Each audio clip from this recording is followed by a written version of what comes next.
بسم اللہ الرحمن الرحیم۔ حمد کے لائق ہے وہ اللہ جس کی مدح سرائی تک بولنے والوں کی رسائی ممکن نہیں، اور نہ ہی وہ اس کا حق ادا کر سکتے ہیں، شمار کرنے والے جس کی نعمتیں گن نہیں سکتے۔ وصف کنندہ اس کے اوصاف سے عاجز ہیں، وہ ازل سے ہے ہوا نہیں، ابد تک رہے گا اس کی کوئی انتہا نہیں، وہ ہر انتہا کی انتہا۔ سامعین کرام، اس چینل کا مقصد اسماعیل دیوبندی اللہ مقامہ کے مشن کو جاری و ساری رکھنا، مذہب محمد و آل محمد علیہ الصلاۃ والسلام پر ہونے والے اندرونی اور بیرونی حملوں کا علمی اور تحقیقی جواب دینا ہے۔ یوں تو انٹرنیٹ پر اسماعیل دیوبندی اللہ مقامہ کی کافی تقاریر موجود ہیں، اور شیعہ مجالس کے اندر اکثر و بیشتر اسماعیل دیوبندی اللہ مقامہ کا ذکر ہوتا رہتا ہے، لیکن بہت سے لوگ ان کے بارے میں جاننے کے لیے بےتاب ہیں، لیکن ان کے بارے میں انٹرنیٹ پر اتنا مواد موجود نہیں، تو میں نے یہ کمی محسوس کی کہ اسماعیل دیوبندی اللہ مقامہ کے بارے میں لوگوں کو آگاہ کیا جائے۔ 1901 میں اہل حدیث مولوی سلطان علی کے گھر ایک بچہ پیدا ہوا جس کا نام محمد اسماعیل رکھا گیا۔ یہ بچہ چل کر شیعہ قوم کی تقدیر سنوار دے گا اور آسمان شہرت و عظمت پر ایک درخشاں اور روشن ستارے کی طرح جگمگائے گا۔ یہ بات کسی کو معلوم نہ تھی۔ اس بچے کی طبعی ذہانت و ذکاوت اور غیر معمولی صلاحیتوں نے اسے فن مناظرہ کا سلطان بنا دیا، اور اس کے عظیم کارناموں نے مذہبی دنیا میں انقلاب پیدا کر دیا اور مذہبی تاریخ کا رخ موڑ کے رکھ دیا۔ مبلغ اعظم یعنی محمد اسماعیل صاحب اپنے والد کی مائیت میں چین اور ملائیشیا گئے۔ اگرچہ یہ سفر انہوں نے بچپن میں کیے، لیکن سفر کے تجربات اور مشاہدات نے ان کے ذہن کو وسعت اور شعور کو پختگی عطا کی، جس سے آپ کی سوچنے اور سمجھنے کی صلاحیتیں بڑھتی چلی گئیں۔ بزرگوں سے حاصل شدہ معلومات کے مطابق آپ بچپن ہی سے بڑے حساس اور غور و فکر کے عادی تھے۔ دیگر بچوں کی طرح آپ نے کھیل بھی کھیلے، مگر اپنی انفرادیت ہمیشہ برقرار رکھی۔ آپ کے بچپن کے دوست بتلاتے ہیں کہ بچپن میں آپ کو بچوں میں ایک ممتاز مقام حاصل تھا اور آپ کو کوئی ماورائی چیز ہی خیال کیا جاتا تھا۔ یہ سب آپ کی غیر معمولی صلاحیتوں اور بہترین اوصاف و اطوار کی بدولت تھا۔ جب واعظین اور مقررین آپ کے گاؤں میں یا گرد و نواح میں تقریر کرنے کے لیے آتے تو آپ انہیں سننے جایا کرتے اور نہایت توجہ اور گہرائی سے ان کا بیان سنتے اور سمجھنے کی کوشش کرتے۔ اس طرح بچپن ہی سے آپ میں دینی بصیرت کا احیاء شروع ہو گیا اور آپ کا ذہن دینیات اور اسلامیات کی طرف راغب ہونے لگا اور آپ کی توجہ بڑھنے لگی۔ اسماعیل دیوبندی شروع میں اپنے والد سلطان علی صاحب سے تعلیم حاصل کرتے رہے، جو کہ خود بھی علماء عامہ میں ایک ممتاز اور جید عالم تسلیم کیے جاتے تھے۔ پھر مبادیات اور علوم عربیہ پڑھنے کے لیے اپنے زمانے کے مشہور مولوی حسن المیثم پوری اور مولانا مفتی فقیر اللہ کے پاس چلے آئے۔ یہاں سے آپ نے بہت کسب فیض حاصل کیا اور ذہن کو ارتقاء کی طرف گامزن کیا۔ پھر آپ ہندوستان کے مشہور مدرسے خیر المدارس میں داخل ہو گئے۔ اس مدرسے کو آپ کی تربیت میں خاص مقام حاصل ہے۔ یہاں آ کر آپ نے اپنے آپ کو پہلے سے بہت آگے پایا۔ یہاں آپ کافی عرصہ تک علوم سطحی اور عقلی و نقلی وہاں کے اساتذہ مولوی خیر محمد اور مولوی محمد علی جالندھری جیسے نابغہ روزگار سے پڑھتے رہے۔ شوق علم آپ کو ایک عالم سے دوسرے عالم کے پاس لاتا رہا، جگہیں بدلتی رہیں، اور ایک سچا اور ذہین طالب علم اپنے سوچ اور وجدان اور کسب علم میں مستغرق رہا۔ علم کی پیاس بڑھتی رہی۔ اس پیاس کو مٹانے کے لیے آپ ہندوستان کی سب سے بڑی دینی درسگاہ دارالعلوم دیوبند میں آ گئے۔ دارالعلوم دیوبند کی ہندوستان میں وہی منزلت ہے جو مصر میں جامعہ الازہر کی ہے۔ آپ نے وہاں کے علماء سے بھرپور استفادہ کیا اور اپنی تعلیم و تدریس مکمل کی۔ اس کے بعد اسماعیل دیوبندی بابل کی جانب ہجرت کی۔ ان دنوں وہاں شیخ القرآن مولوی شبیر احمد عثمانی کے درس کی بڑی شہرت تھی۔ ان دنوں آپ کو مطالعہ کا بے حد شوق تھا۔ طبیعت ہر دم کتابوں میں رچی بسی رہتی تھی۔ آپ کتب حدیث، تاریخ، تفسیر اور دیگر علوم کی کتب کا گہرا مطالعہ کرتے رہے۔ قدرت نے پہلے ہی ذہن رسا اور طبع جویا عطا کی تھی۔ اس محنت اور انہماک نے آپ کی دینی معلومات میں بے حد وسعت اور کشائش پیدا کی۔ کتابوں میں بعض حقائق پڑھ کر آپ کے قلب و نظر میں اضطراب پیدا ہونے لگا۔ بچپن میں ہی چند اثنا عشری واعظین کے مواعظ نے آپ پر بڑا گہرا اثر چھوڑا تھا۔ جب ان حقائق کو اپنی آنکھوں سے اصل کتب میں موجود پایا تو طبیعت میں ہلچل مچ گئی۔ اس سے قبل آپ نے ہر مکتبہ فکر کو قریب سے پڑھا، ان کی کتابیں، ان کے دلائل اور ان کے براہین کو پرکھا، مگر طبیعت مطمئن نہ ہوتی تھی۔ ان دنوں آپ بہت متفکر ہوتے تھے، خیالات گڈمڈ رہا کرتے تھے۔ مذہب شیعہ کے حقائق و معارف اور آل رسول کی مظلومیت اور صداقت نے آپ کو بہت متاثر کیا۔ خصوصاً خلافت علی علیہ السلام اور مسئلہ فدق نے تو آپ کو جھنجھوڑ کر رکھ دیا۔ پھر اچانک پنجتن پاک علیہ السلام کا آپ پر خصوصی کرم ہوا۔ معصومین علیہم السلام کی زیارتیں اور بشارتیں ہوئیں۔ آپ پر انوار و حقائق کی بارش ہونے لگی۔ تذبذب کی دھند نظروں سے کافور ہو گئی۔ ظلمت کے اندھیرے چھٹ گئے اور افق ذہن پر حقائق و انوار کے ستارے جھلملانے لگے، اور آپ کو روحانیت اور محبت اہل بیت کا وہ جوہر نصیب ہوا جو کسی ہمایوں بخت اور زہرہ جبیں کا ہی مقدر ہوتا ہے۔ آپ کو وہ روحانیت اور عقیدت حاصل ہوئی جس سے آپ کے ذہن و قلب کو تسکین ملی، فکر کو عروج ملا اور عزم و ہمت کو استحکام ملا، اور آپ ایک سچے اور راسخ العقیدہ شیعہ مذہب شیعہ قبول کرنے کے بعد معاشرتی، سماجی اور خانگی اعتبار سے آپ الجھنوں میں گرفتار ہو گئے۔ اپنے بیگانے ہوئے خاندان نے سوشل بائیکاٹ کر دیا، یہاں تک کہ معاشی بندش بھی دیکھنے کو ملی۔ اور تو اور آپ کے والد نے بھی آپ سے منہ موڑ لیا اور قبولیت مذہب حقہ کی پاداش میں گھر سے نکال دیا۔ اسی پر اکتفا نہیں کیا بلکہ آپ کی چند قیمتی اسناد تک کو تلف کر دیا گیا۔ مگر جس راہ پر اسماعیل دیوبندی چل پڑے تھے وہ صبر و آزمائش اور ثابت قدمی کی راہ تھی۔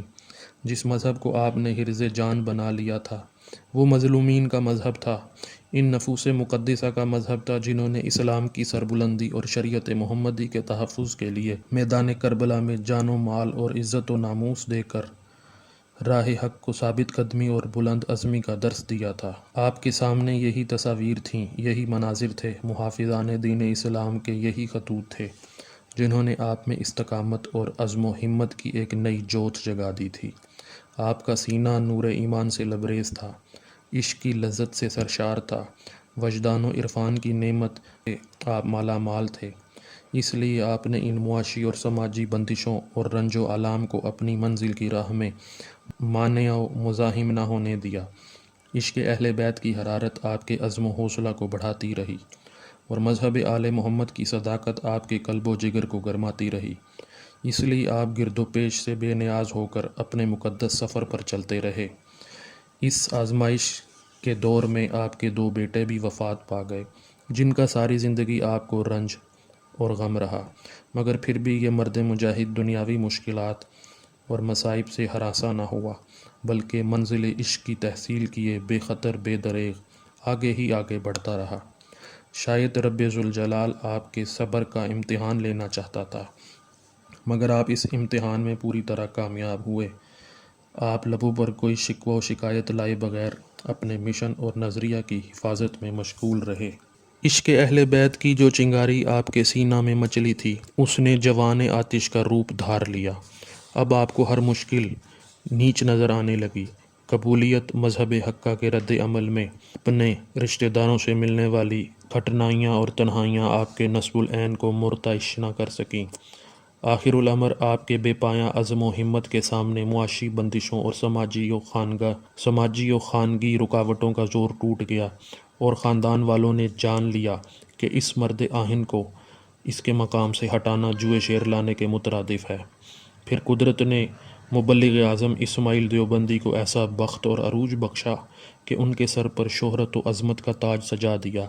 وہ لوگ جو کبھی آپ کو دکھ دیتے تھے اور آپ سے برا سلوک روا رکھتے تھے، آپ کی عیب جوئی کرتے رہے، مگر جب آپ کی عظمت کی کشش سے کھنچتے ہوئے آپ کے سامنے آئے تو آپ نے کبھی ان سے کوئی مواخذہ کیا، نہ بدلہ لیا، نہ انتقام لیا، بلکہ ہمیشہ صلہ رحمی کی اور ساری زندگی اپنے خاندان کے نادر افراد کی کفالت کرتے رہے۔ یہی نہیں بلکہ ان کی رحلت کے بعد یہ بات علم میں آئی کہ کئی بیوگان اور بے سہارا عورتیں لاوارث ہوئیں۔ آپ ہمیشہ نادار اور بے سہارا لوگوں کی خدمت کرتے رہے۔ اسماعیل دیوبندی اللہ مقامہ کو کتابوں کو پڑھنے کا بہت شوق تھا۔ آپ ہر وقت کتابوں میں مستغرق علوم آل محمد علیہ السلام کے جواہر پاروں کو ڈھونڈنے میں مصروف رہتے، مطالعہ کو اس قدر ناگزیر سمجھتے کہ فرمایا کرتے تھے کہ اگر مجھ سے کتابیں جدا کر دی جائیں تو میں بغیر موت آئے مر جاؤں گا۔ بغیر حاجات ضروریہ کے ایک لمحے کے لیے بھی کتابوں سے جدا نہ ہوتے تھے۔ اس سلسلے میں ضیاء حسین ضیاء کہتے ہیں کہ میں نے جب سے ہوش سنبھالا ہے اپنے والد صاحب کو 95% مطالعہ میں مشغول پایا ہے۔ یہی ان کی یہ کثرت مطالعہ کی برکت ہی تھی کہ آپ کو کتب فریقین پر پوری طرح عبور حاصل تھا اور آپ ہر مسئلہ کے ماخذ و مصادر سے پوری طرح آگاہ تھے۔ بعض کتابوں کے ابتدائی صفحات پر آپ نے بعض مفید اصول مطالعہ بھی ثبت فرمائے ہیں۔ اسماعیل دیوبندی اللہ مقامہ کی شخصیت انتہائی متوازن اور جاندار تھی۔ متناسب قد و قامت، جسم تندرست و توانا اور فربا چہرے پہ جلالت اور بصیرت ذاتی کا پرتو، ذاتی وجاہت اتنی کہ ناواقف بھی عظمت شخصیت کا قائل و معترف ہو جاتا۔ چہرے پر ایسی شیرانہ مونچھیں کہ جن پر تاؤ دینے سے مقابل پر لرزہ طاری ہو جاتا۔ فرمایا کرتے تھے کہ میری مونچھیں بھی میرے ساتھ شریک مناظرہ رہتی ہیں۔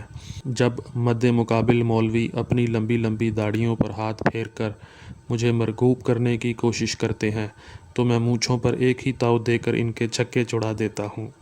بیرونی زندگی میں سفید شلوار قمیض اور اچکن پہنا کرتے تھے، سر پر اونچی پگڑی جس کے شملہ پر فتح مبین کی مہر بدست فاتحہ بدر و خیبر، حنین و خندق و خیبر کندہ تھی، اور جب تک فرار کے ماننے والوں کو سنت فرار پر مجبور نہ کر دیتے تو اپنی جگہ سے قدم نہ اٹھاتے، اور دنیا سے منوا لیا کہ الحق مع العلی و علی مع الحق، حق علی کے ساتھ ہے اور علی ہمیشہ حق کے ساتھ ہے۔ اسماعیل دیوبندی اللہ مقامہ کی آواز میں بہت دبدبہ اور روب تھا۔ اپنے اور بیگانے کو سامنے بولنے کی ہمت نہیں ہوتی تھی۔ اپنوں کے لیے نرم گداز اور شفیق تر تھے، دشمنوں کے لیے سم قاتل۔ نظریاتی طور پر کسی کے کردار کا جھول برداشت نہیں کرتے تھے۔ ویسے تو مبلغ اعظم اسماعیل دیوبندی اللہ مقامہ بہت سادہ اتوار اور ملنسار تھے، لیکن نجی زندگی میں سادگی کے نقطہ عروج پر تھے۔ گھر میں چادر پہنا کرتے تھے اور شخصیت کے بناؤ سنوار پر مطلق توجہ نہ دیتے تھے۔ فرماتے تھے کہ ظاہری لباس اور رکھ رکھاؤ کوئی چیز نہیں، جو چیز اصلی اور قابل قدر ہے وہ انسان کے اندر ہے۔ یہی وجہ ہے کہ ظاہری لوازمات سے بیگانہ تھے اور نہایت درویش اور ملنگانہ طبیعت کے مالک تھے۔ یہی وجہ ہے کہ بے شمار لوگ آپ کو مولوی کی بجائے ملنگ سمجھتے تھے۔ خدا پر توکل اور بھروسہ کے بادشاہ تھے، اور ضیاء حسین ضیاء ان کے بیٹے کہتے ہیں کہ ہم نے خود ان کے توکل کے محیر العقول نمونے دیکھے۔ اسماعیل دیوبندی کہتے تھے کہ میرا زندہ خدا پر ایمان ہے، کبھی کل کے لیے اندوختہ اور سرمایہ اکٹھا کرنے کی کوشش نہیں کی، بلکہ مولا علی علیہ السلام پر سب کچھ چھوڑ رکھا تھا۔ جب کوئی آپ کی دریا دلی پر کچھ کہتا تو اسے جھڑک دیتے۔ ان کی شخصیت اس طرح کہ ان پر کچھ لکھنا کہنا سورج کو چراغ دکھانے کے مترادف ہے۔ مرحوم اس قدر ملنسار اور خوش اخلاق تھے کہ ملنے والا ان کی شخصیت کی جادو میں ڈوب جاتا تھا۔ آپ نے کبھی چھوٹے بڑے مرتبے کی تخصیص و تعین نہ سمجھی، بلکہ ہر ایک سے یکساں برتاؤ کرتے تھے۔ ان کی رحلت کے بعد ہزاروں آدمی ضیاء حسین ضیاء یعنی ان کے بیٹے سے ملے، اور سب کا یہی کہنا تھا کہ مرحوم ان کے ساتھ سب سے زیادہ مہربان اور شفیق تھے۔ فروری 1976 میں جب اسماعیل دیوبندی اللہ مقامہ تبلیغی دورے پر کراچی میں گئے تو آپ کے بیٹے ڈاکٹر فدا حسین مرحوم نے اپنے ایک خط میں اس محرومی کا تذکرہ کیا کہ آپ ہمیں پدرانہ شفقت سے مستفید ہونے کا پورا موقع نہیں دیتے۔ اس کی وجہ شاید یہ ہے کہ آپ صرف ہمارے باپ ہی نہیں بلکہ قوم کے مبلغ اعظم بھی ہیں۔ جواب میں اسماعیل دیوبندی علی اللہ مقامہ نے کہا کہ بے شک میں تمہارا باپ ہونے کے ساتھ ساتھ شیعہ قوم کا نگہبان بھی ہوں، لیکن بیٹا اس منزل تک پہنچنے کے لیے جن کٹھن مراحل اور صبر آزما حالات سے گزرا ہوں وہ صرف مجھے معلوم ہے۔ شیعہ ہوا تو احباب و اقارب کی نفرت کا نشانہ رہا، والدین نے منہ پھیر لیا، دوستوں نے حق رفاقت بھلا دیا اور میں دنیا میں اکیلا رہ گیا صرف محمد و آل محمد کے سہارے پر۔ پھر میں نے اپنے خلوص کا اظہار شروع کیا، میری خدمات وسیع ہو گئیں، قوم نے مجھے عزت و توقیر بخشی، لیکن شیعہ مولویوں نے مجھے اپنی راہ کا پتھر سمجھ لیا۔ میں ہمیشہ سے مولویوں کے حسد یا رشک کا نشانہ بنا رہا، میں ان لوگوں سے ہمیشہ زخم خوردہ اور درماندہ رہا۔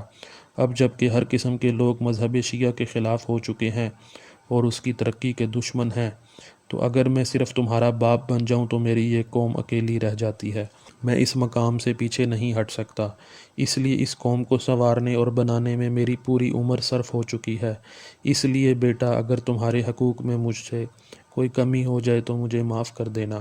ضیاء حسین ضیاء کہتے ہیں کہ وہ سمجھتے ہیں کہ دین پرستی کی اس سے بڑی مثال اگر ناممکن نہیں تو مشکل ضرور ہے۔ اس کے باوجود جہاں بھی وقت میسر آتا اسماعیل اپنی اولاد کے اخلاق کو بنانے کی کوشش کرتے۔ یوں تو اسماعیل دیوبندی علی اللہ مقامہ کی ذات گرامی بے شمار صفات اور کمال کی جامعہ تھی، مگر آپ کی انوکھی طرز تبلیغ نے تبلیغ کی ایک نئی تاریخ کی داغ بیل ڈالی۔ آپ کا مخصوص طرز تبلیغ جس سے اپنے اور بیگانے متاثر ہوئے، ایک نئی ایجاد تھی۔ ان کا منفرد طرز تبلیغ یہ تھا کہ تقریر کرتے وقت کتابیں ممبر پر رکھتے تھے، مطابق موضوع ہر مسئلہ کے اثبات کے لیے بھرے مجمع میں کتاب کا صفحہ و سطر بتلانا اور لوگوں کو للکارنا سمجھانا آپ کا خاصہ تھا۔ اس انداز سے لوگ بے حد متاثر ہوتے تھے، اور یہ بات بالکل سچ ہے کہ آپ کی ایمان بخش تقریرات ہی دوررس اثرات سے ہزاروں مسلمان حلقہ بگوش مذہب اہل بیت ہو گئے۔ قدرت نے آپ کو اتنا مؤثر اور عمدہ لہجہ دیا تھا کہ بات زبان سے نکلتی تھی اور سننے والوں کے دل کی گہرائی میں اتر جاتی تھی۔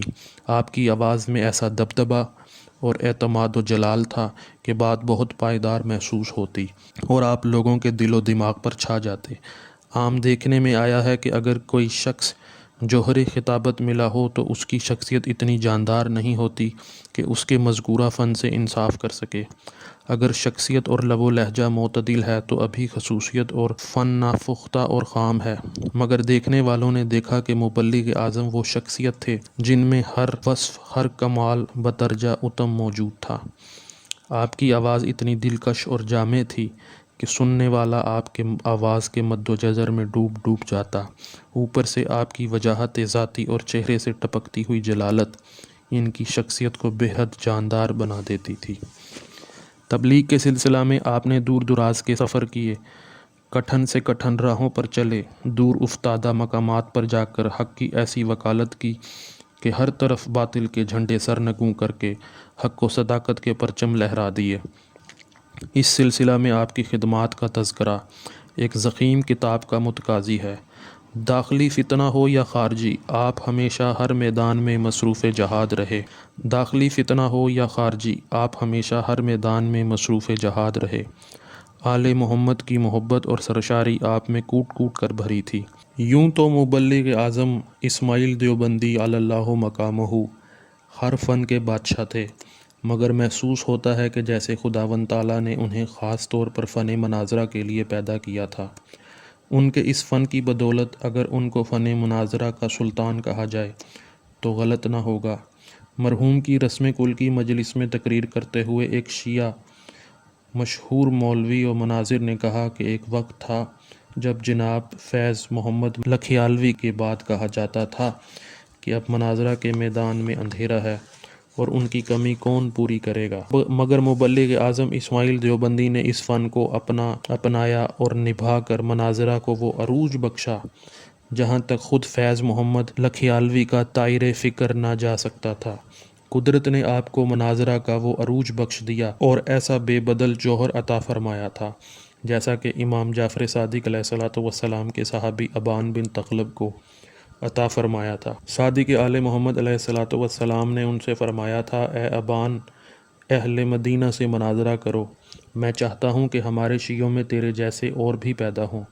جب ابان بن تغلب کی وفات کی خبر صادق آل محمد علیہ الصلوۃ والسلام تک پہنچی تو آپ کو اس کی موت کا شدید رنج ہوا۔ یہ بات ہلی صاحب نے خلاصۃ الاقوال میں نقل کی ہے۔ جدل و نقاش میں اسماعیل دیوبندی علی اللہ مقامہ کا اسلوب گویا سقراط کا اسلوب تھا۔ آپ اپنی قوت استدلال سے مقابل کو یوں درماندہ کر دیتے کہ وہ خود اپنے دعویٰ ہی کو بھول جاتا اور اپنی مسلمات کا انکار کر بیٹھتا، مد مقابل کو اپنے علم و حکمت سے شبہات کی دلالوں میں یوں پھنسا دیتے کہ اس کے لیے کوئی جگہ باقی نہ رہتی۔ الزامی جواب دینے کے بھی آپ بادشاہ مانے جاتے تھے۔ اس خصوصیت میں اتنے قادر اور ماہر تھے کہ کسی کو مذہب شیعہ کی صداقت کو چیلنج کرنے کا یارانہ تھا۔ جب کوئی مناظر مذہب شیعہ میں کوئی نقص نکالنے کی کوشش کرتا یا کوئی اعتراض وارد کرتا تو آپ اسی وقت اس اعتراض کو مقابل کی مسلمات سے نکال کر اسے شرمندہ کر دیتے اور اس کے استدلال کو توڑ دیتے۔ آپ کی طبع شروع ہی سے مناظرہ کی طرف مائل تھی۔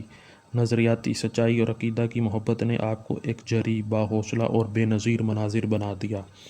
آپ نے ہر مکتبہ فکر کے مایہ ناز مناظروں سے مناظرے کیے اور بفضل خدا ہر مارکے میں کامیابی آپ کے حصہ میں آئی۔ آپ نے سینکڑوں مناظرے کیے جن کے دور رس اثرات سے ہزاروں عوام اور سینکڑوں خواص مذہب اہل بیت میں داخل ہو گئے۔ یوں تو آپ کے مناظروں کی فہرست بہت طویل ہے، مگر اختصار کے پیش نظر آپ کے چند مشہور مناظرے مندرجہ ذیل ہیں۔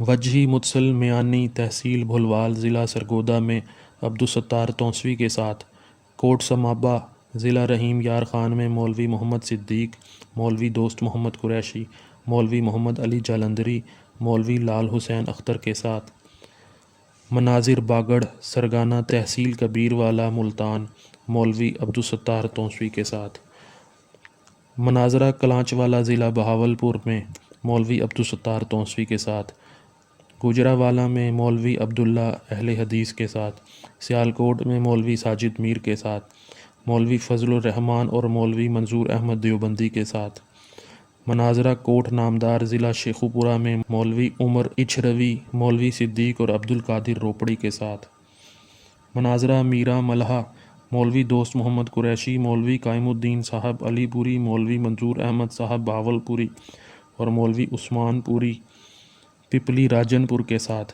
بستی ستار شاہ ضلع مظفر گڑھ میں مولوی عبدالستار تونسوی کے ساتھ، احسان پور ضلع رحیم یار خان میں مولوی احمد سعید کاظمی کے ساتھ، چک نمبر 42 چشتیاں میں مولوی محمد عمر اچھروی کے ساتھ، جیا ضلع گجرات میں مولوی عنایت اللہ سانگلوی کے ساتھ، لامبڑے ضلع شیخوپورہ میں حافظ عبدالقادر روپڑی کے ساتھ، سنکتھرا ضلع زیال کوٹ میں مولوی خالد محمود کے ساتھ، دو کوٹا ضلع ملتان میں مولوی دوست محمد قریشی کے ساتھ۔ یہ چند مناظرے تھے جو درج کیے گئے ہیں، وگرنہ ان مناظروں کی تفصیل بہت طویل ہے۔ مندرجہ بالا علماء عامہ ساری زندگی مذہب اہل بیت کی صداقت کے دعوے کو توڑنے کے جتن کرتے رہے، بار بار قسمت آزمائی کرتے رہے، مگر ناکام ہوئے۔ جہاں جہاں مناظرہ ہوا، مبلغ اعظم کی دہشت اور ہیبت پورے علاقے پر طاری ہو گئی۔ اپنے تو اپنے بیگانے بھی آپ کے علم و فضل کے قائل ہو گئے، آپ کی بصیرت اور دینی مطالعہ سے متاثر ہو گئے۔ مناظرہ میں قوی الحافظہ ہونا، آیات قرآنیہ اور ان کی تفسیر پر قادر ہونا، فریقین کی کتب سے پورا طرح حاوی ہونا، بیدار ذہنی اور حاضر جوابی، یہ وہ خصوصیات ہیں جو ایک کامیاب مناظر کا حصہ بنتی ہیں۔ جب ہم مبلغ اعظم کی مناظرانہ زندگی پر نظر ڈالتے ہیں تو اس کے وقت سے یہ حقیقت طلوع ہوتی ہے کہ آپ مذکورہ خصوصیات پر پوری طرح حاوی تھے۔ انہی خصوصیات نے آپ کو ناقابل تسخیر مناظر بنا دیا تھا۔ قدرت نے مناظرہ کا خوبصورت جوہر آپ کو چن کر دیا تھا اور آپ پوری طرح اس کے اہل تھے۔ جگہ جگہ آپ نے اس کا ثبوت فراہم کیا۔ آپ کے ثمربار مناظروں کے اثرات سے اہل سنت والجماعت کے جو علماء حلقہ بگوش مذہب اہل بیت ہو گئے، ان میں سے چند ایک کے نام یہ ہیں: مولوی جناب حافظ سیف اللہ جعفری، مولوی جناب مشتاق احمد فاضل پوری، مولوی قاری جان محمد، مولوی تاج الدین حیدری جو اظہر حیدری صاحب کے والد ہیں،